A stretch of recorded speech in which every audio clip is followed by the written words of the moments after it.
Hi guys, welcome back. കഥയെഴുതി കൊണൈഡിയിലേക്ക് എല്ലാവർക്കും സ്വാഗതം. ഇന്നലെയാണ് കുറേ നാൾക്ക് ശേഷം ആലപ്പുഴ കണ്ടത്. പോവുകയും ചെയ്തു. ഞങ്ങൾക്ക് സാമ്പത്തികമായിട്ടൊക്കെ ഭയങ്കര ബുദ്ധിമുട്ടായിരുന്നു. രാവിലെ 10 മണി തൊട്ട് ഉച്ചയ്ക്ക് 1:30. വ്യത്യസ്തനായ ഒരു പച്ചവീട്ടിൽ പ്രശ്നേഷിനെ സത്യത്തിൽ നമ്മളാരും തിരിച്ചറിഞ്ഞില്ല. അങ്ങനെ നമ്മുടെ പച്ചവീട്ടിൽ പ്രശ്നേഷ് പൂർവാധികം ശക്തിയോടെ തിരിച്ചു വന്നിരിക്കുകയാണ് സുഹൃത്തുക്കളെ. ഒരുപാട് തെളിവുകളും ഇതുവരെ പറയാത്ത കുറച്ച് കാര്യങ്ങൾ കൂടെയൊക്കെ ആ ഒരു വീഡിയോക്കകത്തോട് വെളിപ്പെടുത്തിയിരിക്കുകയാണ് സുഹൃത്തുക്കളെ. അറസ്റ്റ് കാര്യങ്ങളൊക്കെ ആയിട്ട് പോയിട്ട് തിരിച്ചു വന്നതിന് ശേഷമുള്ള ആ ഒരു എക്സ്പീരിയൻസും ഒപ്പം തൻ്റെ സ്വന്തം പെങ്ങള് അന്ന് അവിടെ കാണിച്ചു കൂട്ടിയേക്കുന്ന കാര്യങ്ങളുടെ ഒരു വീഡിയോ കൂടെ പകർത്തിയിട്ട് മറ്റൊരു വീഡിയോ ആയിട്ട് വന്നിരിക്കുകയാണ്. ആൻഡ് ഇതിനെ നിങ്ങളൊരു റിയാക്ഷൻ വീഡിയോ ആയിട്ട് കരുതണ്ട. കാരണം നിങ്ങളുടെ കുറച്ച് സ്ട്രെസ് റിലീഫ് ചെയ്യാൻ വേണ്ടിയിട്ട് മാത്രമുള്ള ഒരു റോസ്റ്റിംഗ് വീഡിയോ ആയിട്ട് മാത്രം നിങ്ങൾ ഇതിനെ കണക്കാക്കുക. അപ്പോൾ എന്ത് തന്നെയാണെങ്കിലും നമ്മുടെ പച്ചവീട്ടിൽ പ്രശ്നേഷ് ആദ്യം പറയുന്ന ആ ഒരു ജയിലിൽ നിന്ന് വന്നിട്ടുള്ള അല്ലെങ്കിൽ ആ ഒരു അറസ്റ്റ് കഴിഞ്ഞിട്ട് വന്നേക്കുന്ന ആ ഒരു എക്സ്പീരിയൻസ് നിങ്ങളൊന്ന് കേട്ടോ. ഇന്നലെയാണ് കുറേ നാൾക്ക് ശേഷം ആലപ്പുഴ കണ്ടത്. ആലപ്പുഴ കണ്ടതെന്ന് വെച്ച് കഴിഞ്ഞാൽ ആലപ്പുഴ അമ്പലപ്പുഴ കോടതിയാണ് കണ്ടത്. നമ്മൾ രാവിലെ ഒരു 10 മണി തൊട്ട് ഉച്ചയ്ക്ക് 1:30 വരെ അവിടെ ഉണ്ടായിരുന്നു. ഞാൻ ആക്ച്വലി വിചാരിച്ചത് അതിനകത്തുനിന്ന് പോലീസുകാർ തൂക്കിയെടുത്തുകൊണ്ട് പോകുക എന്നുള്ളതാണ്. പക്ഷേ കൂട്ടുകാർ കുറച്ച് പേര് പറഞ്ഞിട്ടുണ്ടായിരുന്നു കോടതി വളപ്പിൽ നിന്ന് അങ്ങനെ കയ്യാമം വെക്കത്തില്ലെന്നോ കസ്റ്റഡിയിൽ എടുക്കത്തില്ലെന്നൊക്കെ പറഞ്ഞിട്ടുണ്ടായിരുന്നു. പക്ഷേ എനിക്കൊരു ധൈര്യം ഇല്ലായിരുന്നു കാര്യത്തിൽ. കാരണം എന്ന് വെച്ച് കഴിഞ്ഞാൽ എങ്ങനെ ധൈര്യമില്ലായിരുന്നോ? അന്ന് നീ അങ്ങനൊന്നും അല്ലല്ലോ പറഞ്ഞത്. ഇവര് ചോദിക്കുന്നുണ്ട് അണ്ണാ എപ്പോഴാണ് ജയിലിലോട്ട് പോകണേന്ന്. എനിക്ക് അറിയത്തില്ല. പോകാൻ വേണ്ടി വരുമ്പോൾ നമുക്ക് പോവാം, നെഞ്ച് വിരിച്ച് തന്നെ പോകാം, ആണുങ്ങൾക്കുള്ളതാണ് ജയിലെന്നൊക്കെ പറഞ്ഞുകൊണ്ട് അങ്ങ് പോവാം. ഇപ്പൊ ചെറിയൊരു പേടിയൊക്കെ ഉണ്ടായിരുന്നു കേട്ടോ. അതെന്താ നമ്മൾ ആരും കൊന്നോ അല്ലെങ്കിൽ എന്തെങ്കിലും സ്മഗ്ലിങ് ചെയ്തോ? ഇത്രയും തെറ്റൊന്നും ചെയ്യാത്ത ഒരാളുടെ ഇങ്ങനെയൊക്കെ പെരുമാറുകയോ ആക്രമിക്കുകയൊക്കെ ചെയ്യുന്നത് ശരിയാണെന്ന് ഞാൻ വിശ്വസിക്കുന്നില്ല. ഞാൻ പിന്നെ ആരെയും പഴിചാരുന്നൊന്നുമില്ല. കാരണം അങ്ങനെ എന്തെങ്കിലും പറഞ്ഞു കഴിഞ്ഞാൽ ഇനി ആ പേരിലായിരിക്കും പുതിയ കേസ് വരാൻ പോകുന്നത്. പേടിച്ചിട്ടാണ്. ഇപ്പൊ തന്നെ നോൺ വെയിലബിൾ ആയിട്ട് അതൊക്കെ വകുപ്പുകൾ കുത്തിക്കേറ്റിട്ടുണ്ടായിരുന്നു. അത് ആര് ചെയ്തെന്നോ എന്തിനു ചെയ്തെന്നോ എനിക്കറിയില്ല. അപ്പം കേസ് കാര്യങ്ങളൊക്കെ വരുമ്പോഴത്തേക്കിന് അളിയന് പേടിയുണ്ട്. അന്ന് പക്ഷെ എങ്ങനെയായിരുന്നു? നെഞ്ച് വിരിച്ച് പ്രശ്നേഷ് എന്ന് പറഞ്ഞുകൊണ്ട് നിൽക്കുമല്ലായിരുന്നോ? ബോധമുണ്ടാ, കുറച്ചൊക്കെ മാന്യത ഉണ്ടാ. അതായത് ഇപ്പം ഒരാള് എന്തെങ്കിലും ഒരു കാര്യം ചെയ്യുന്നു എന്നതിന്റെ പേരിൽ അയാളെയാണ് അതിൽ ഉത്തരവാദിത്വം കൊടുക്കേണ്ടത്. അല്ലെ അതിൽ അയാളാണ് ഉത്തരവാദി. അതിനകത്ത് അയാളുടെ ഭാര്യ എങ്ങനെ ഉത്തരവാദിയാണ്? ഈ പെണ്ണ് കിട്ടാത്ത കുറെ മണ്ണകൾ നമ്മൾ ചുറ്റുമുണ്ടല്ലോ, അവന്മാരാണ് തോന്നുന്നു ഈ കരച്ചിലും പിടിച്ചിലൊക്കെ നടത്തുന്നത്. അല്ലാണ്ട് എനിക്ക് ഇതിനകത്ത് വേറൊരു ഒരു ലോജിക്ക് മനസ്സിലാവുന്നില്ല. ലോജിക്കലായിട്ട് എനിക്ക് ഇതിനകത്ത് വേറെ ലോജിക്കില്ല. പെണ്ണ് കിട്ടാത്തമാരുടെ രോദനം, അല്ലാണ്ട് എന്തോ പറയേണ്ടത്? പെണ്ണ് കിട്ടാത്തമാരുടെ രോദനം, പെണ്ണ് കിട്ടാത്തമാരുടെ രോദനം. ഇതിനെതിരെ ഇവനെതിരെ കേസ് എടുക്കണം. കാരണം ഇമോഷണൽ ഡാമേജ് പെണ്ണിട്ട് അത് നടക്കുന്ന കുറെ ആൾക്കാർ നമ്മുടെ സമൂഹത്തിലുണ്ട് നമ്മളെ പോലെ. അപ്പോൾ അവരൊക്കെ എന്ത് ചെയ്യും? ഇതൊക്കെ മാനസികമായിട്ട് അവരെ വേദനിപ്പിക്കാൻ വേണ്ടിയിട്ട് കരുതിക്കൂട്ടി പറഞ്ഞേക്കുന്ന കാര്യങ്ങളാണ് ഇതൊക്കെ. ഇപ്പോൾ ഒരു സ്ത്രീലംബടനായിട്ടുള്ള ഒരാൾ അയാൾ നിന്റെയൊക്കെ വീട്ടിൽ വന്നിട്ട് നിന്റെ അമ്മയോടോ പെങ്ങളോടോ അനാവശ്യമായിട്ട് പെരുമാറി കഴിഞ്ഞാൽ നീയൊക്കെ അയാളെ കുറ്റം പറയുക, അല്ലെ അയാളെ കുറ്റം പിടിക്കുക, അതോ അയാളുടെ ഭാര്യ കാരണമാണ് ഈ സംഭവിച്ചത്, അയാളുടെ ഭാര്യയാണ് എല്ലാത്തിനും ഉത്തരവാദിത്തം എന്ന് പറയും. അങ്ങനെ പറയുന്നവരായിരിക്കും ഈ കിടന്ന് കരയുന്നതെന്ന് തോന്നുന്നു. അല്ല, ഉദാഹരണം പറഞ്ഞാണ്. അതായത് നമ്മുടെ പച്ചി വീട്ടിൽ പ്രശ്നേഷ് ഒരു സ്ത്രീ ലടമ്പനാണെന്നാണ് പറയുന്നത്. ലംബടനല്ല, സ്ത്രീ ലടമ്പനാണ് എന്നുള്ളൊരു ഉദാഹരണമാണ് പറയുന്നത്. എന്തോ ഉദാഹരണമൊക്കെയാണ് ഈ പറയുന്നത്. പ്രശ്നേഷിന്റെ ഭാര്യ വന്നതിന് ശേഷമാണ് അവിടെ ഈ പ്രശ്നങ്ങളൊക്കെ ഉണ്ടാവുന്നത് എന്നുള്ള കാര്യങ്ങളായിരുന്നു കുറെ ഇങ്ങനെ കേട്ടോണ്ടിരുന്നത്. സത്യത്തിൽ അതായിരുന്നില്ല യഥാർത്ഥ സത്യം എന്നുള്ളത് ഇവിടെ പ്രശ്നേഷിന്റെ വീഡിയോക്കകത്തൊക്കെ പറയുന്നുണ്ട് കേട്ടോ. ഇത് വന്നിട്ട് വേണം പണിയാനായിട്ട്. ഇപ്പൊ നമ്മുടെ ഭാഗത്ത് നമുക്കറിയാം നമ്മൾ മനസാക്ഷിക്ക് നിരക്കാത്തതായിട്ടുള്ള ഒരു പരിപാടിയും ചെയ്തിട്ടില്ല എന്നുള്ളത്. മനസാക്ഷിയോ? അങ്ങനൊരു വാക്ക് നിന്റെ നിഘണ്ടുവിലുണ്ടോ? ഒരു മനുഷ്യൻ എന്ന നിലയിൽ എന്റെ മനസാക്ഷിയെ തൊട്ട് ഞാൻ പറയുന്ന സത്യങ്ങൾ കേൾക്കാൻ ബഹുമാനപ്പെട്ട കോടതിക്ക് ദയവുണ്ടാകണം. ഈ മനസാക്ഷിയുള്ള ഒരു വ്യക്തി ചെയ്യുന്ന ബാക്കി കാര്യങ്ങളോടെ നിങ്ങളൊന്ന് കാണണം. സ്വന്തം പെങ്ങക്ക് അവിടെ കണക്ഷൻ, ഇവിടെ കണക്ഷൻ, മനസാക്ഷിക്ക് നിരക്കുന്ന കാര്യങ്ങളാണ് ഇതൊക്കെ. കാര്യങ്ങളില്ല. പിന്നെ ഞങ്ങൾ പെർഫെക്റ്റ് ആണെന്ന് പറയുന്നില്ല. ഞങ്ങളുടെ ഭാഗത്ത് മിസ്റ്റേക്ക് സംഭവിച്ചിട്ടുണ്ട്. ഞങ്ങൾ ആ കുട്ടിയുടെ റിലേഷനെ കുറിച്ച് പറയാൻ പാടില്ലായിരുന്നു. പക്ഷെ ഞങ്ങൾ പറഞ്ഞു, പറയിപ്പിച്ചു, ഞങ്ങളെ കൊണ്ട് പറയിപ്പിച്ചു. പക്ഷെ ഞങ്ങൾ പറയരുതായിരുന്നു. അത് ഞങ്ങളുടെ ഭാഗത്ത് മിസ്റ്റേക്ക് ആണ്, നിങ്ങൾ അക്സെപ്റ്റ് ചെയ്യും. അതിൽ നമ്മൾ ക്ഷമയും ചോദിക്കുന്നുണ്ട്. ഇപ്പോഴെങ്കിലും ഈ തിരിച്ചറിവ് ഉണ്ടായല്ലോ. ഈ കേസും വെക്കാനൊക്കെ വന്നപ്പോഴാണ് ഈ തിരിച്ചറിവും ക്ഷമ ചോദിക്കലൊക്കെ ഉണ്ടായത്. ഇത് കുറച്ച് നേരത്തെ ആയിരുന്നെങ്കിൽ, അല്ലെങ്കിൽ ഈ തിരിച്ചറിവുള്ള ആൾക്കാർ അതിനെ പറ്റിയിട്ട് പറയാണ്ടിരിക്കാമല്ലോ. ഇത് സോഷ്യൽ മീഡിയയിൽ കൊണ്ടങ്ങ് ഡംപിയാണ്. ഇതാണ് ഞങ്ങളുടെ വീട്ടിലെ പ്രശ്നങ്ങൾ എന്നൊക്കെ പറഞ്ഞിട്ട് ഇപ്പോൾ കൊച്ചു കാളുടെ ഫോർച്യൂണർ അങ്ങ് പൈസ കിട്ടില്ലെന്നു. പിന്നെ അത് ആയിട്ടൊക്കെ ഇങ്ങനെ വരികയാണേ. കാരണം വെച്ചാൽ ഇപ്പോൾ ഒരു കഷായം ഗ്രീഷ്മയെ കുറിച്ചിട്ട് പുള്ളിക്കാരി കല്യാണം കഴിക്കാത്ത ഒരു റാങ്ക് ഹോൾഡറാണ്. അപ്പോൾ അതുകൊണ്ട് പുള്ളിക്കാരി എന്തെങ്കിലും ചെയ്ത് കഴിഞ്ഞാൽ അതിനെ ന്യായീകരിക്കുന്ന ഒരു സൊസൈറ്റിയിലാണ് നമ്മളുള്ളത്. കാരണം അവൾ റാങ്ക് ഹോൾഡറാണ്. അപ്പോൾ അങ്ങനെയൊക്കെയുള്ള സമൂഹത്തിൽ കല്യാണം കഴിക്കാത്തൊരു പെൺകുട്ടിക്ക് അതിൻ്റെതായിട്ടുള്ള പ്രിവിലേജസ് നമ്മൾ കൊടുക്കണം എന്നുള്ളത് ഞാൻ മനസ്സിലാക്കുന്നു. അതുകൊണ്ട് തന്നെ നമ്മൾ ഇനി അനാവശ്യമായിട്ടുള്ള ഒരു കാര്യങ്ങളും ഷെയർ ചെയ്യുന്നില്ല. Bro, it's A sarcasm. എന്തായാലും കഷായം ഗ്രീഷ്മയായിട്ടാണ് അനിയത്തിയെ ഉപമിച്ചേക്കുന്നത്.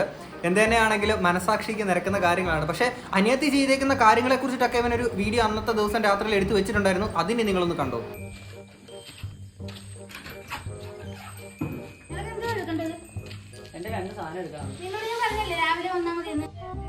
ഈ പറഞ്ഞ ആള് തന്നെയാണ് പറഞ്ഞത് രാത്രി 11 മണി കഴിയുമ്പോൾ ജോലി കഴിഞ്ഞ് വരും, അപ്പോൾ വന്നോ, അല്ലെന്നുണ്ടെങ്കിൽ രാവിലെ അല്ലെങ്കിൽ പിന്നെ അടുത്ത ഞായറാഴ്ച വരാനാണ് പറഞ്ഞത്. നാളത്തെ പണിക്ക് മറ്റേ ആഴ്ചപ്പടി വരുമായിരുന്നു അണ്ണാച്ചിയുടെ കൂട്ട് അടുത്ത ഞായറാഴ്ച വന്നാൽ മതി എന്ന് പറഞ്ഞ്. അപമാനമാടേ. ആഴ്ച വന്നിട്ട് കാര്യമില്ല. നാളത്തെ പണിക്ക് നാളെ രാവിലെ വന്നാലും കാര്യമില്ല. എനിക്കിപ്പോൾ സാധനങ്ങൾ പാക്ക് ചെയ്ത് കൊണ്ടുപോയെങ്കിൽ രാവിലെ എനിക്ക് പാലക്ക് പോകാൻ പറ്റും. 2 ദിവസം മുമ്പ്, പിറ്റേ ദിവസം, അതിന്റെ മുമ്പത്തെ ദിവസമൊക്കെ ഞങ്ങൾ അവിടെ ചെന്നു. അപ്പൊ അവര് മാറിയിരിക്കുവായിരുന്നു തോന്നുന്നു. അതായത് നമ്മൾ ഓർത്തത് അവർ വീട്ടിലില്ല എന്നുള്ളതാണ്. പക്ഷെ അവരൊരു ഇന്റർവ്യൂവിനകത്ത് പറയുന്നുണ്ട് നമ്മൾ വരുന്ന കാണുമ്പോൾ അവർ മാറിയിരിക്കുമായിരുന്നു. അതായത് വാതിലും അടച്ച് അവർ ഒളിച്ചിരിക്കുമായിരുന്നു. നമ്മൾ ഇതുപോലെ നമ്മുടെ സാധനം എടുക്കാൻ ചെല്ലുമ്പോൾ പോലും നമ്മൾ വിളിച്ചാൽ അവരെടുക്കത്തുമില്ല. അതും അവരെന്തായാലും കാര്യങ്ങൾ അവരുടെ രക്ഷയ്ക്ക് വേണ്ടിയിട്ടാണെങ്കിലും കള്ളങ്ങൾ പറയുന്നതിന്റെ കൂട്ടത്തിൽ അവർ കാര്യങ്ങളൂടെ പറയുന്നുള്ളത് നമുക്ക് ഹെൽപ്ഫുൾ ആട്ടോ. സംഭവം അളിയും പറയുന്ന കാര്യങ്ങളൊക്കെ ഉള്ളതായിട്ടാണ് നമ്മൾ ഈ ഒരു വീഡിയോസ് ഒക്കെ കാണുമ്പോൾ അല്ലെങ്കിൽ ഇതിനകത്തിലെ ക്ലിപ്പൊക്കെ കാണുമ്പോൾ നമ്മൾ മനസ്സിലാക്കുന്നത്. പക്ഷെ എന്ത് തന്നെയാണെങ്കിലും അനുഭവിച്ചോ വല്ല കാര്യം ഉണ്ടായിരുന്നു. നിങ്ങൾക്കിടയിലുള്ള പ്രശ്നം അവിടെ അങ്ങ് തീർത്താൽ പോരായിരുന്നു. നേരെ പബ്ലിക്കിൽ കൊണ്ടുവന്നിട്ട് എന്തുവാ ഫോർച്യൂണറിന് പൈസ തികഞ്ഞില്ലെന്നേ വിഷയമാന്നേ. നേരെ കുറെ ആൾക്കാരെ കണ്ടിട്ട് എടേ ആന വാ പൊളിക്കുന്നിട്ട് അണ്ണ വാ പൊളിക്കേണ്ട ആവശ്യമുണ്ടോ? അവസാനം എന്താ ഇങ്ങനെയൊക്കെ ആവും. ഒരു കാര്യം പറയാം, അടുത്ത ഏത് ദിവസമാന്ന് വെച്ചാൽ എന്താന്ന് വെച്ചാൽ ഉള്ളതെല്ലാം ഒറ്റയടിക്ക് എടുത്തോണ്ട് പോകണം. ഇത് സത്രമൊന്നും അല്ല കയറി ഇറങ്ങി നടക്കുക. അതെ, പറയുന്നത് കേൾക്കുക. അത് കഴിഞ്ഞ് ഞങ്ങള് കേട്ടത്തില്ല. ഞങ്ങൾക്ക് പാതിരാത്രി സ്ത്രീകൾ ഇത് പാതി രാവിലെയോ? അങ്ങനെ ഒരു വാക്ക് മലയാളത്തിലുണ്ടോ? അന്ന് ഗുണ്ട, ഗുണ്ടച്ചി, ഗുണ്ടികൾ എന്നൊക്കെ പറഞ്ഞിട്ട് ഇപ്പൊ പാതി രാവിലെ. കൊള്ളല്ലേ? ഇപ്പൊ ഗൈസ് ഞാനിപ്പോ പാതി രാവിലെയാണ് വീഡിയോ എടുക്കുന്നത്. ചുമ്മാ കയറി ഇറങ്ങി നടക്കാൻ പറ്റത്തില്ല. ഏതാണ്ട് ദിവസം വന്നിട്ട് ഒറ്റയടിക്ക് എല്ലാം എടുത്തോണ്ട് പൊക്കോ. അത് രാവിലെ തൊട്ട് വൈകിട്ട് വരെ നിന്നിട്ട് എന്തുവാ പറയളിയാ? എന്തും ഉണ്ടായിരിക്കുന്നേ?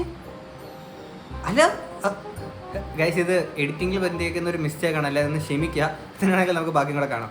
വൈകിട്ട് വരെ നിന്നിട്ടാലും മതി. ഇവരുടെ സൗകര്യത്തിനനുസരിച്ച് നമുക്ക് ആവശ്യമില്ലാത്ത ഡയലോഗ് 11 മണി കഴിഞ്ഞ് വരാൻ പറഞ്ഞ വന്ന സൗകര്യം ഇല്ലെന്ന് പറഞ്ഞു. ഞാൻ രാവിലെ വരാനാ പറഞ്ഞത്. എന്താണെങ്കിലും അടുത്ത ദിവസം എപ്പോഴാന്ന് വെച്ചാൽ ഒറ്റയടിക്ക് അതാ എന്താന്ന് വെച്ചാൽ എടുത്തോണ്ട് വെക്കണം. അല്ലാണ്ട് ഇത് കയറി ഇറങ്ങി വരാൻ സത്രമൊന്നും അല്ല. ഇനി ചുമ്മാ കയറി ഇറങ്ങി വരാൻ ഇത് സത്രമല്ല. ഞങ്ങൾക്ക് പറയാനുള്ള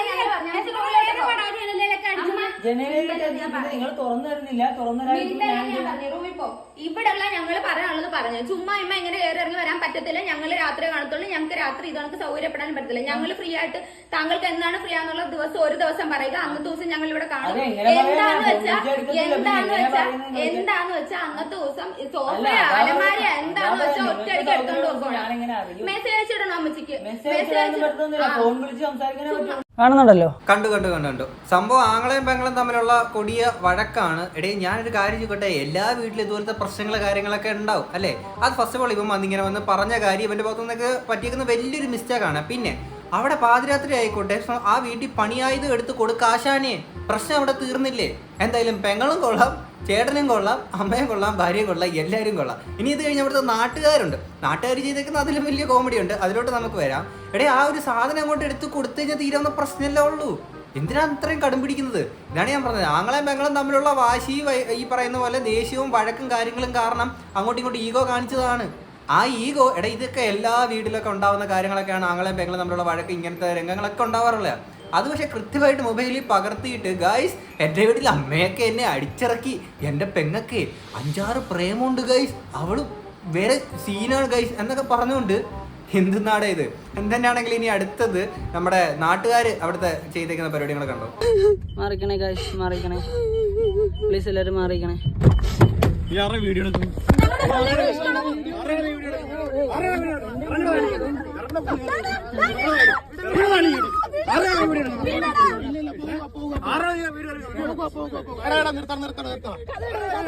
എടാ വിടടാ എന്ന് എത്ര തവണ പറയുന്നുണ്ട്, എന്നിട്ട് വിടുന്നില്ല. അപ്പൊ എന്തിനാണെങ്കിലും അവിടുത്തെ നാട്ടുകാരും കൊള്ളാം. നാട്ടുകാരെടുത്തേക്കുന്ന വീഡിയോ നമ്മൾ കണ്ടു. എന്തായാലും ഇവർ ആ വീഡിയോ എടുത്ത് വെച്ചതുകൊണ്ട് അപ്പോൾ അവരുടെ ഭാഗം കൂടെ നമുക്ക് എന്തായാലും മനസ്സിലാക്കാൻ പറ്റി. പക്ഷേ എന്ത് തന്നെയാണെങ്കിലും നിങ്ങളൊന്ന് ആലോചിച്ച് നോക്കുക, ഇത്രയും പ്രശ്നങ്ങൾ കാര്യങ്ങളൊക്കെ ഉണ്ടാകുമ്പോഴത്തേക്കിനും അവർക്ക് ലീഗലി മൂവ് ചെയ്തുകൂടെ? അല്ലെങ്കിൽ ഈ പറഞ്ഞ നാട്ടുകാരൊന്നും ഇങ്ങനെ ഉപദ്രവം ഉണ്ടാക്കി ഇത്തരം കാര്യങ്ങളൊക്കെ ചെയ്തുകൊണ്ട് ഇവർക്ക് അങ്ങനെ ചെയ്തുകൂടെ? അതൊന്നും ചെയ്യാതെ നേരെ വന്നിട്ട് വീഡിയോ ആക്കിയിട്ട് ഇപ്പം പ്രശ്നേഷൻ്റെ ഭാഗത്തും കുറേയൊക്കെ ന്യായങ്ങളുള്ളതായിട്ടാണ് നമ്മളിവിടെ മനസ്സിലാക്കുന്നത്. ഇപ്പോൾ കുറേ ആൾക്കാർ വരും, നീ ആരാടാ ഇതിനെപ്പറ്റി അങ്ങനെ പറയാം ഇങ്ങനെ പറയാമെന്നൊക്കെ. ഞാൻ മുമ്പും പറഞ്ഞിട്ടുണ്ട്, കുടുംബശ്രീയിൽ നിന്ന് ലൈസൻസ് എടുത്തിട്ടാണ് ഞാൻ ഇത്തരം കാര്യങ്ങളൊക്കെ ഒന്ന് സംസാരിക്കുന്നുള്ളൂ. ഓക്കെ, ഇതിനാണെങ്കിൽ ബാക്കി ഇവർ കുറച്ച് കാര്യങ്ങൾ പറയുന്നുണ്ട്, അതുകൊണ്ട് നമുക്കൊന്ന് കേൾക്കാം. ഇതൊക്കെയാണോ വിളിച്ചത്? ഇതൊക്കെ ജാമ്യമില്ലാ വകുപ്പാണ്. അതുപോലെ ഒരാളുടെ വണ്ടിക്ക്, അതായത് പൊതു സ്ഥലത്ത് നിർത്തിയിട്ട് വണ്ടി തിരിച്ചെടുക്കുന്ന സമയത്ത് നമ്മുടെ വണ്ടിക്ക് അകത്തോട്ട് വലിഞ്ഞ് കയറിയിട്ട് ഇവൾ വരെ ഇരിപ്പുണ്ടായിരുന്നു. അപ്പോൾ എൻ്റെ ഭാര്യ വരെ ഇരിക്കുന്ന വണ്ടിക്ക് അകത്തോട്ട് വലിഞ്ഞ് കയറിയിട്ട് അവൻ കാണിക്കുന്ന ആക്രമണമാണ് നിങ്ങൾ കണ്ടത്. ഇത് കഴിഞ്ഞപ്പോഴത്തേക്കും അവൻ വണ്ടിയുടെ പുറകെ അടിച്ചു. അതുപോലെ ഇപ്പുറ സൈഡിൽ നിന്ന്, അതായത് ഈ സൈഡിൽ നിന്ന് ഇവൻ തുറന്നപ്പോഴത്തേക്കും ഇവൻ എൻ്റെ കുത്തിനേരെ പിടിച്ചേക്കുക. ആ കൂട്ടത്തിലാണ് ഇവളുടെ കൈക്കൊക്കെ ഒരു അപകടം സംഭവിച്ചത്. അതായത് കൈ പിടിച്ച് ഓടിച്ച്, എന്തോന്ന് അതായത് കൈ പിടിച്ച് ഓടിച്ച്. ആശാനെ, അന്ന് നിങ്ങൾ വീഡിയോ ചെയ്യുന്ന ടൈമിലും അല്ലെങ്കിൽ അന്ന് പറഞ്ഞപ്പോഴാണെങ്കിൽ കൂടി കയ്യിൽ പ്ലാസ്റ്ററോ കൈ ഒടിഞ്ഞ കാര്യമൊന്നും പറഞ്ഞിട്ടില്ലായിരുന്നു. ഇത് പുതുതായിട്ടാണ് ഇപ്പൊ പറയുന്നത്. ഇല്ലെങ്കിൽ പിള്ളച്ച കള്ളം പറയാണെന്ന് നാട്ടുകാർ വിചാരിക്കുക. അതിനൊരു ക്ലാരിറ്റി വരുത്തണം കേട്ടോ.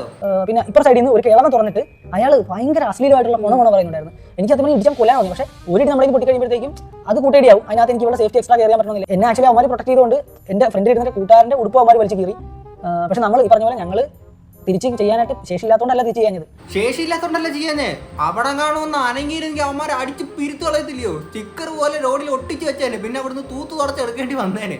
അതുകൊണ്ട്, അല്ലാതെ ശേഷിയില്ലാത്തോണ്ടല്ല കേട്ടോ. കായികപരമായിട്ട് ഉണ്ടാക്കാൻ താല്പര്യം ഇല്ലാത്തതുകൊണ്ടാണ്, അല്ലാതെ അറിയാഞ്ഞിട്ടോ ഒന്നുമല്ല. വയ്യ പ്രശ്നം ഉണ്ടാക്കി വഴക്കുണ്ടാക്കി നടക്കാനുള്ള അല്ല എൻ്റെ ലൈഫിൽ എനിക്ക് അറിയാവുന്നതുകൊണ്ട് മാത്രമാണ് ഈ തിരിച്ചറിവ്. ഇത് എപ്പോ വന്ന് ഈ തിരിച്ചറിവുള്ളവരാണ് അന്ന് ഈ പറഞ്ഞ യൂട്യൂബിൽ കൊണ്ടുവന്നിട്ട് എൻ്റെ വീട്ടിൽ നല്ലവരും അടിച്ചിറക്കി കഴിച്ചെന്നും പറഞ്ഞുകൊണ്ട് ആ പ്രശ്നം താണ്ട് സ്റ്റേഷനായി കേസായി അവസാനം എന്താ ഇവിടെ വരെ കൊണ്ടുവച്ചേക്കുന്നത്. പ്രശ്നം ഉണ്ടാക്കാൻ നമുക്ക് താല്പര്യമില്ലേ? ആർക്കും സംശയമൊന്നും ഇല്ലല്ലോ അല്ലേ? ദയവ് ഇത് നമ്മളെ പ്രശ്നേഷാക്കി മാറ്റില്ലേ? അതാക്കേണ്ട കാര്യമുണ്ടോ? സ്വയം അങ്ങ് ആവുമല്ലയോ? ഒറിജിനൽ പ്രശ്നേഷൊന്നും നീ ഒന്നും കണ്ടിട്ടില്ല. ശരിയാണ് ഗൈസ്, നമ്മളാരും യഥാർത്ഥ പ്രശ്നേഷനെ കണ്ടിട്ടില്ല. ഉള്ളിൽ നീറി കഴിയുന്ന ഒരുപാട് യാതനകളും വേദനകളും അനുഭവിക്കുന്ന പച്ചവീട്ടിൽ പ്രശ്നേഷ്. ഉപനയനവും വേദാധ്യയനവും കഴിഞ്ഞ് അഹിംസയും ഭക്തിയും ജീവിതമാർഗമായി സ്വീകരിച്ച എന്നെ നിങ്ങൾ കള്ളനാക്കിയില്ലേ, കൊലപാതകയാക്കിയില്ലേ, കുറ്റവാളിയാക്കിയില്ലേ? ലൈഫ് കയ്യിൽ നിന്ന് പോയി പോകുന്നൊരു സാഹചര്യമൊക്കെ വരുമ്പോണ്ടല്ലോ, നമ്മൾ വെറും ഒരു പച്ചയായ മനുഷ്യനാണ്. അവിടെയും പച്ചയായ മനുഷ്യൻ അറിഞ്ഞിട്ട പേരാണ് പച്ച വീട്ടിൽ പ്രശ്നേഷ്.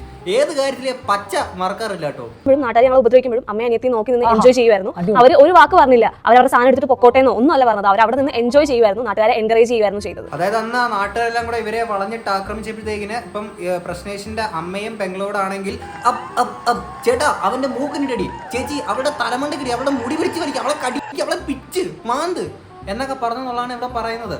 ഒരു തരത്തിൽ ഇവർ പറയുന്നതിൽ എവിടെയൊക്കെ ന്യായം ഉണ്ടെന്നുള്ളത് എനിക്ക് തോന്നുന്നു. കാര്യം എന്ന് വെച്ചാൽ ആ സാധനമൊക്കെ ഇവന്റെ ഈ ആശാന്റെ പണി സാധനങ്ങൾ എടുത്ത് കൊടുത്തു കഴിഞ്ഞാൽ തീരാവുന്ന പ്രശ്നങ്ങളെല്ലാം ഉണ്ടായിരുന്നുള്ളൂ. അല്ലാതെ ചുമ്മാ ഈ ആങ്ങളും പെങ്ങളും തമ്മിലുള്ള ഈ വഴക്കിനകത്ത് ഈഗോ പ്രശ്നമൊക്കെ ഒന്നുമില്ലല്ലോ. അമ്മയ്ക്ക് ഈ പറഞ്ഞ ബോധം ഒതിച്ചിട്ട് സാധനം എടുത്ത് കൊടുത്താൽ പോരായിരുന്നോ? പ്രശ്നം തീർന്നില്ലേ? എന്ത് തന്നെയാണെങ്കിലും കുടുംബക്കാരും അമ്മയും പെങ്ങളും പ്രശ്നേഷും പ്രശ്നേഷിന്റെ ഭാര്യയും നാട്ടുകാരും ഒക്കെ അടിപൊളിയാണ്. ഇവരൊക്കെ ഉള്ളതുകൊണ്ട് നമുക്ക് കുറച്ച് സ്ട്രെസ് റിലീഫ് ആവുന്നുണ്ട്. ഒന്നിച്ച് ജീവിക്കാൻ സമ്മതിക്കത്തില്ല. അല്ലാതെ എന്നോട് സ്നേഹം ഉള്ളതുകൊണ്ടല്ല എൻ്റെ പേരിലും കൂടെ കേസ് കൊടുക്കുന്നത്. ഞങ്ങൾ രണ്ടുപേരും രണ്ട് സ്ഥലത്ത് നിൽക്കണം. ഒന്നിച്ച് നിന്നാൽ ഞങ്ങൾ സന്തോഷത്തോടെ ജീവിക്കുമല്ലോ. അത് നടക്കരുത്. അതിനുവേണ്ടി ഞങ്ങൾ രണ്ടുപേരും രണ്ട് സ്ഥലത്ത് നിർത്താനുള്ള പ്ലാനാണ് ഈ കളിക്കുന്നത് മൊത്തം. പിള്ളേച്ചോ അതെന്നാ പറയുവാന്നേ? അതായത് പ്രശ്നേഷിനെതിരെ കേസ് കൊടുത്തത് ജയിലിലാക്കാൻ വേണ്ടിയിട്ട്.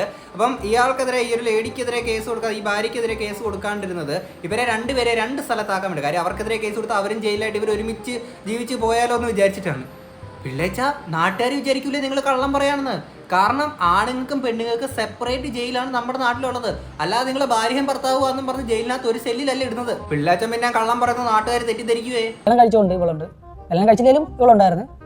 ഞങ്ങൾ 10 വർഷമായിട്ട് സ്നേഹിക്കാൻ തുടങ്ങിയാണ്. ഇപ്പൊ തന്നെ 10, 11, 12 വർഷമാണ്. വർഷമൊക്കെ കറക്റ്റായിട്ട് ഓർത്ത് വിട്ടോ കേട്ടോ. അവിടുന്ന് 12 എന്ന് പറഞ്ഞിട്ടുണ്ട്. മര്യാദയ്ക്ക് ഓർത്ത് വെച്ചില്ല. ഇനി കുറച്ച് നാൾ കഴിഞ്ഞിട്ട് ഗൈസ് അവരെന്റെ വർഷം ഓർത്ത് വെച്ചില്ല ഗൈസ് പറഞ്ഞുകൊണ്ട് അടുത്ത ഫോർച്യൂണർ ലോഡാവും. എന്തുകൊണ്ടാണ് ഈ വൈരാഗ്യം എന്ന് വെച്ച് കഴിഞ്ഞാൽ രണ്ടുണ്ട് കാര്യം. ഒന്ന്, അനിയത്തിക്ക് ഈ പറഞ്ഞ പോലെ എക്സ്ട്രാ സാധനം കിട്ടാൻ തോന്നുമ്പോഴത്തേക്ക് അനിയത്തി അമ്മയുടെ എന്ന് പറഞ്ഞ് അടിപൊളിയായിട്ട് മാനിപ്പുലേറ്റ് ചെയ്തു. രണ്ടാമത്തെ കാര്യം എന്ന് വെച്ച് കഴിഞ്ഞാൽ അത് സൈക്കോളജി ആട്ടോ. അല്ല, അത് അമ്മ ഓൾറെഡി പറയുമായിരുന്നു. കല്യാണം കഴിയുമ്പോഴത്തേക്ക് ആമ്പ്ലാർ മാറുന്നു ഓൾറെഡി പറയുമായിരുന്നു പണ്ട് തൊട്ടേ. വെച്ചാൽ നമ്മൾ തന്നെ ഒരു തഴയുന്ന പോലെ, നമ്മൾ അത്രയും ചെയ്യുമ്പോഴും ഒക്കെ നമ്മൾ തഴയുന്ന പോലെ ആ സമയത്ത്, കൊച്ചിലെ സമയത്തൊക്കെ. എന്നിട്ട് ഈ ഇതിനെക്കുറിച്ച് മനസ്സിലാക്കിയപ്പോൾ മറ്റേ ഫാമിലി സൈക്കോളജി ഉണ്ടല്ലോ, പ്രീ മാരേജ് കൗൺസിലിങ്ങിനൊക്കെ ആക്ച്വലി ഇങ്ങനെയുള്ള ഈ സിംഗിൾ മദേഴ്സിനെ കൊണ്ടുപോകണം എന്നുള്ളതാണ് ഇതിനകത്ത് ഉള്ള കാര്യം. എന്താണെന്ന് വെച്ച് കഴിഞ്ഞാൽ ഈ പറയുന്ന പോലെ അമ്മ ഒരു ബ്രോക്കൺ മാരേജിലുള്ള അല്ലെങ്കിൽ ഒരു സാറ്റിസ്ഫൈഡ് ആയിട്ടുള്ള ഒരു മാരേജിലുള്ള വ്യക്തി അല്ലാന്നുണ്ടെങ്കിൽ, സാറ്റിസ്ഫൈഡ് എന്ന് വെച്ചാൽ ഞാൻ വേറെ ഒന്നുകൂടെ ഉദ്ദേശിക്കുന്നത്, നിനക്ക് മറ്റേ 8 ആയിട്ടും 18 ആയിട്ടൊക്കെ പറയുന്നതൊക്കെ ദാമ്പത്യം എന്നൊക്കെ പറയുമ്പോൾ അതിനൊക്കെ മറ്റേത് മാത്രമായിട്ട് ലൈംഗികമായിട്ടൊക്കെ പറയുന്നതൊക്കെ നിനക്കൊക്കെ വിവരം ഇല്ലാഞ്ഞിട്ടാണ് പഞ്ഞകളെ. അല്ലാതെ നിനക്കൊക്കെ ബോധവും വിവരവും മലയാളവും പോലും അറിയത്തില്ല എന്നാണ് എനിക്ക് ഇതിന് മനസ്സിലാക്കാൻ പറ്റുന്നത്. അല്ല, അതിനാരും ഒന്നും പറഞ്ഞില്ല, നീ തന്നെയല്ലേ എല്ലാം പറയണേ. ഞാൻ പറയുന്നത് വെച്ചാൽ നല്ലൊരു ദാമ്പത്യ ജീവിതം അല്ലെങ്കിൽ ഒരു മാരീഡ് ലൈഫ് എന്ന് വെച്ച് കഴിഞ്ഞാൽ ഭാര്യയും ഭർത്താവായിട്ടുള്ള ആ ഒരു കമ്മിറ്റ്മെന്റും സ്നേഹവും കാര്യങ്ങളാണ്. അല്ലാതെ അതിന് മറ്റേ അർത്ഥം മാത്രമല്ല ഉള്ളത്. ഇതൊക്കെ അത് ബോധമുള്ള കാര്യമുള്ളൂ. അല്ലാത്തതുകൊണ്ട് ചേട്ടായി കലിപ്പാണേ.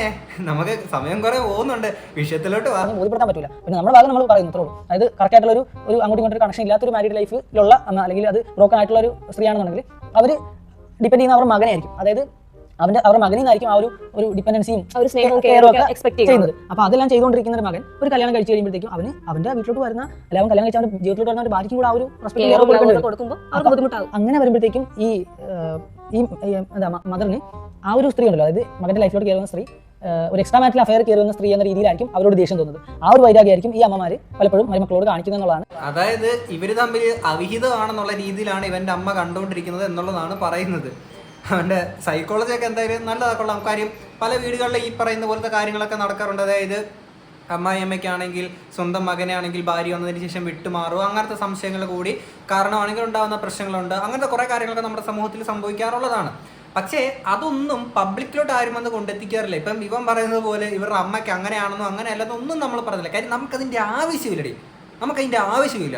ഇപ്പോഴും നിങ്ങൾ നാലിച്ച് എനിക്കിതൊക്കെ ഇങ്ങനത്തെ കാര്യങ്ങൾ വരുമ്പോൾ ഭയങ്കര കോമഡിയാണ്. പിന്നെ ഇവനെ പോലുള്ള ഒരാളുടെ അടുത്ത് പറയാനുള്ളത്, നമ്മൾ റിയാക്ഷൻ വീഡിയോ അല്ലെന്ന് പറഞ്ഞെങ്കിൽ കൂടി ഒരു കാര്യം പറയാതെ വിടാൻ പറ്റൂല. പക്ഷേ ഇതെല്ലാ ആൾക്കാർക്കും ഇങ്ങനെ തന്നെ ചെയ്യാൻ പറ്റുന്നൊന്നും ഞാൻ അവകാശപ്പെടുന്നില്ല. പക്ഷേ എൻ്റെ ഒരു അഭിപ്രായം മാത്രം പറയുകയാണെ, പല വീടുകളിലും ഇത്തരത്തിൽ പ്രശ്നങ്ങളൊക്കെ ഉണ്ടാവാറുണ്ട്. ഇപ്പോൾ ഒരു എല്ലായിടത്തും ഇതുപോലെ കൂടുതലും ഡോമിനേറ്റ് ചെയ്തിരിക്കുന്ന മെജോറിറ്റി ഫാമിലീസിലും ഈ പറഞ്ഞ പോലെ പുരുഷന്മാരായിരിക്കുമല്ലോ. അപ്പോൾ അങ്ങനെയുള്ള ആൾക്കാർ ഇതുപോലെ അമ്മയ്ക്കും ഭാര്യയ്ക്കും തമ്മിൽ പ്രശ്നമുണ്ടെന്നുണ്ടെങ്കിൽ ഇതൊരു നൂൽപ്പാലത്തിലൂടെ കൊണ്ടുപോകുക എന്നുള്ളതേ നമുക്ക് ചെയ്യാൻ പറ്റുള്ളൂ. ഫസ്റ്റ് എനിക്ക് ഇങ്ങനത്തെ കാര്യങ്ങളൊക്കെ കാണുന്നത് ഇപ്പോഴും കോമഡിയാണ്. കാര്യം ടിപ്പിക്കൽ മലയാളികളുടെ ഒരു സംസ്കാരത്തിൻ്റെ ഭാഗമാണ് അമ്മായിയമ്മ മരുമകൾ പോരെന്നൊക്കെ പറയുന്ന സാധനങ്ങളൊക്കെ.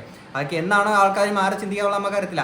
എന്ത് തന്നെയാണെങ്കിലും അമ്മയാണ് പ്രശ്നം എന്നുണ്ടെങ്കിൽ നേരെ അമ്മയോട് പറയാം, കൂടുതൽ ഇവിടെ കിടന്ന് ആവശ്യമില്ലാത്ത പ്രശ്നം സമാധാനമായിട്ട് നമുക്ക് ഇവിടെ പോകേണ്ടതാണ്.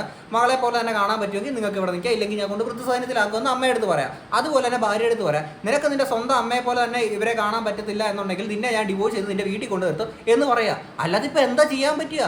അല്ല, നിങ്ങൾ തന്നെ ഒന്ന് ആലോചിക്കുക. ഇവിടെ ഓക്കെ അമ്മയുടെ പെങ്ങളുടെ ഇടയ്ക്ക് കിടന്ന് ഇങ്ങനെ ഞെരുങ്ങി കഴിഞ്ഞിട്ട് ഒറ്റ തീരുമാനം, ഒറ്റ മൈൻഡ്, അത്രേ ഉള്ളൂ. അല്ലാണ്ട് ഇപ്പം എന്താ ചെയ്യാൻ പറ്റുക? കൂടുതലായിട്ട് ഞാനൊന്നും പറയുന്നില്ല. എന്തിനാണ് ഇതൊക്കെ കേട്ട് നിങ്ങൾക്ക് എന്താ തോന്നുന്നുള്ളത് തീർച്ചയായിട്ടും കമന്റ് ബോക്സ് പറയാം. നമുക്ക് അടുത്തൊരു വീഡിയോ വേണം. അപ്പം ശരി ബൈ. എല്ലാവരും പറയും റിയാക്ഷൻ വീഡിയോ എടുക്കാനെ കൊണ്ട് ഭയങ്കര സുഖമാണ്, ഭയങ്കര അടിപൊളിയാണെന്നൊക്കെ. അപ്പം അവരുടെ ഭാഗത്തിന് ശേഷി